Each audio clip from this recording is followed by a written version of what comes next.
ඔව් අපි දැන් බලමු කොහොමද Excel කියන මේ පැතුරුම්පත් මෘදුකාංගය එදිනෙදා ඉගැන්වීම් කටයුතු වලදී අපිට ළමයින්ගේ ලකුණු කිහිපයක් ලකුණු එකතු කරන්න, ඒ අයගේ ලකුණු වල මැක්සිමම් වැඩිම ලකුණ, අඩුම ලකුණ ලබා ගන්න, ඒ වගේම සාමාන්‍ය සොයන්න, විනය හොයන්න, ඒ වගේම ඒ ළමයින්ගේ යම් ඩීටේල් දෙකක් එකට එකතු කරලා ටයිප් වෙන්නේ කොහොමද? අන්න ඒ වගේ අපිට මේ Excel use කරලා කරන්න පුළුවන් සරල වැඩ කිහිපයක් පිළිබඳව අපි අද බලමු.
ඔව්. දැන් අපිට පේනවා මේ Excel sheet එකේ තියෙනවා මේ name, science max අන්න ඒ විදිහට මේ තියෙන topics ටික.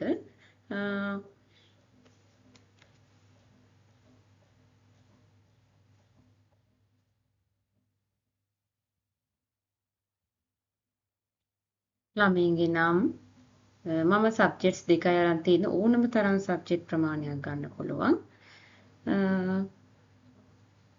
ඊළඟට මම හදලා තියෙනවා ඉස්සෙල්ලා අපි මේකේ වටේම borders ටික දාගනිමු. දැන් අපිට පේනවා total එකක් ගන්න මම සරලවම කියලා දෙන්න යන්නේ. අපි use කරන function එක තමයි sum කියන එක. මේ sum කියන function එක select කරලා අපිට මේ විදිහට කෝෂ පරාසය නැත්නම් cell range එක select කරලා enter press කරන්න. එතකොට total කියන එක අපිට ලබා ගන්න පුළුවන් ඕනම තැනක. මේ විදිහට drag කරගෙන ගිහිල්ලා අපි කලින් මේ පළවෙනි cell එකේ use කරපු format එක මේ තියෙනවනේ formula එක. මේ formula එකම මේ පහළට හැම cell එකටම print කරගන්න පුළුවන්. average එකට අපි පාවිච්චි කරන්නේ average කියන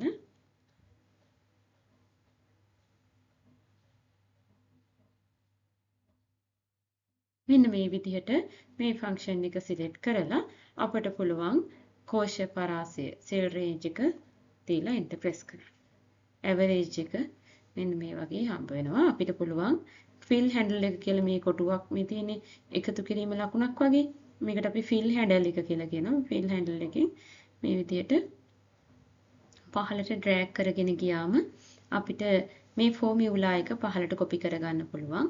එතකොට මේ formula එක මේ විදිහට replace වෙලා එනවා.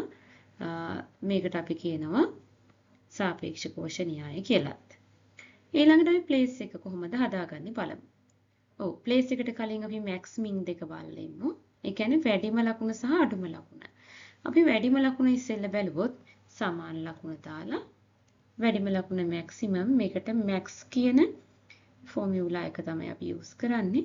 දැන් අපිට පුළුවන් cell range එක තෝරන්න. තෝරලා enter press කරාම maximum ලකුණ මෙතෙන්ට අපිට ලැබෙනවා. වැඩිම ලකුණ. ඊළඟට මේ max වල අඩුම ලකුණ බැලුවොත් සමාන ලකුණ ඊළඟට min minimum කියන එකේ අපිට function එක තියෙනවා min කියලා. අපි මෙන්න මේ විදිහට කලින් වගේම cell range එක දීලා enter press කරනවා. minimum අගය අපට ලැබිලා තියෙනවා. හොඳයි. ඊළඟට බලමු කොහොමද place එක හදන්නේ කියලා. place එක මෙහෙමයි හදන්නේ සමාන ලකුණ. අපි ඒකට use කරන්නේ rank. මෙන්න මේ rank කියන එකේදී අපිට මතක තියාගන්න ඕන මෙතන තියෙනවා formula එකයි number reference order කියලා තුනක්. number කියලා කියන්නේ මේ සලකා බලන ළමයාගේ total ලකුණ. ඊළඟට කමා ලකුණක් දීලා ඊළඟ reference කියලා කියන්නේ සියලුම ළමයින්ගේ ලකුණු තියෙන cell range එක. මේ විදිහට ඔක්කොම ළමයින්ගේ cell range එක. අපි මෙතන order එකට බිඳුව දැම්මොත් descending. ඒ කියන්නේ වැඩිම ළමයා පළවෙනියා වෙනවා. ඕඩර් එකට 1 දැම්මොතින් අපිට අඩුම ළමයා පළවෙනියා වෙනවා. එහෙමනම් අපිට වෙන්න ඕන වැඩිම ළමයා පළවෙනියා වෙන්නනේ. ලකුණු වැඩිම ළමයාට පළවෙනියා ඉන්න අපි බිඳුව කියන එක යොදනවා. මේක මොනවත් නැතුව එන්ටර් කරත් වෙන්නේ බිඳුව රීප්ලේස් වෙන එක. හොඳයි. ඊළඟට අපිට වරහන මේ විදියට වහලා එන්ටර් ප්‍රෙස් කරලා මේ ෆෝමියුලා එක මේ විදියට කොපි කරන්න පුළුවන්. බලන්න කොපි කරාම මොකද උනේ කියලා. මේ කොපි කරාට පස්සේ මෙතෙන්ට ගියාම යාට පේනවා අපිට ඕන හැමෝගෙම ලකුණුනේ. නමුත් මේ හිස් කොටුවකුත් මෙතෙන් සිලෙක්ට් වෙලා නේද? ඔව්.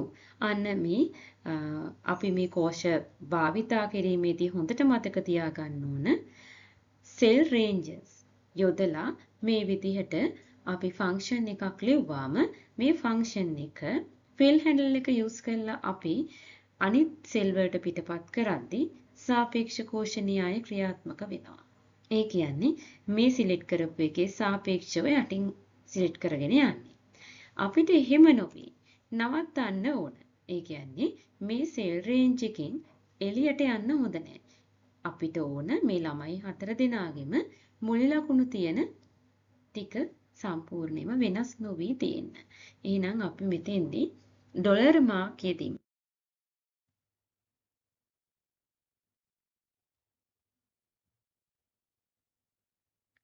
අපිට පේනවා මේ 1 2 3 4 5 කියන ඉලක්කම් පේලියක් පේනවනේ මෙතන නේද? ඒ අතරට යන්න එපා කියලා අපි මෙන්න මේ ඉලක්කම් ඉස්සරහින් ඒ කියන්නේ මෙතන නෙමෙයි මේ සෙල් රේන්ජ් එක දුන්නානේ හැමෝගෙම ලකුණු මේ රතු පාටින් තේරලා තියෙන්නේ රතු පාටට. ආන්න ඒ කොටසේ තියෙන ඉලක්කම ඉස්සරහින් ඩොලර් ලකුණ යොදනවා. මෙන්න මේ විදිහට.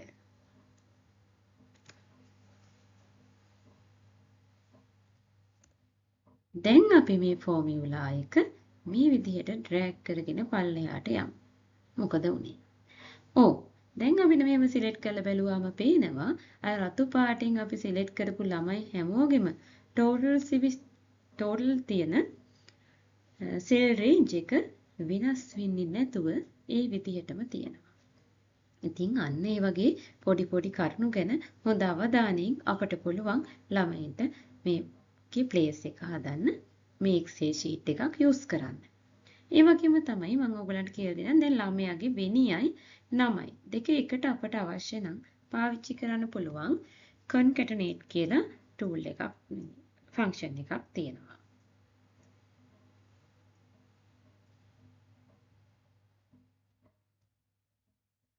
concatenate. මෙතෙන්ට ගිහිල්ලා අපිට පුළුවන් මේකයි කමාවක් තියලා වෙනියයි. එතකොට එනවා අමාලි 1 කියලා එනවා නේද? ඔව් ඒ වගේ තමයි. දැන් හැම ළමයාගේම නමත් එක්ක වෙනිය අපිට පේනවා. අපිට මේ නම් දෙක අතර පොඩි ඉඩක් තියාගන්න ඕන නම් අපිට පුළුවන් මෙතෙන්ට ගිහිල්ලා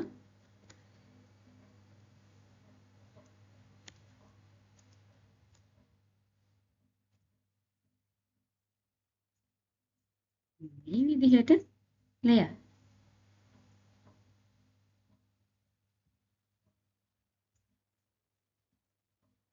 දැන් ඕගොල්ලන්ට පේනවා ඇති ලස්සනට ළමයාගේ නමයි වෙනියයි ওই විදිහට පෙන්වුම් කරනවා. ඉතින් මම හිතනවා ඔයගොල්ලන්ට මේ Excel sheet එක ඉගෙනුම් ඉගැන්වීම් ක්‍රියාවලියේදී සරලව භාවිතා කරන්න පුළුවන් මේ යම් tools පිළිබඳ යම් දැනුමක් ලැබෙන්නේ නැති කියලා. ඉතින් මේකේ තව වැදගත් දේවල් රාශියක් තියෙනවා. අපි දන්නවා අපෙන් ඉල්ලනවා ගොඩක් වෙලාවට ප්‍රස්ථාරමය වශයෙන් අපේ ළමයින්ගේ ලකුණු වල තත්ත්වය. ඉතින් එතෙන්දී අපිට මේ Excel sheet එකක් use කරලා මේ විදිහට chart එකක් insert කරලා පෙන්වන්න පුළුවන්. මෙතන අපිට chart area එක මෙතනින් මේ විදිහට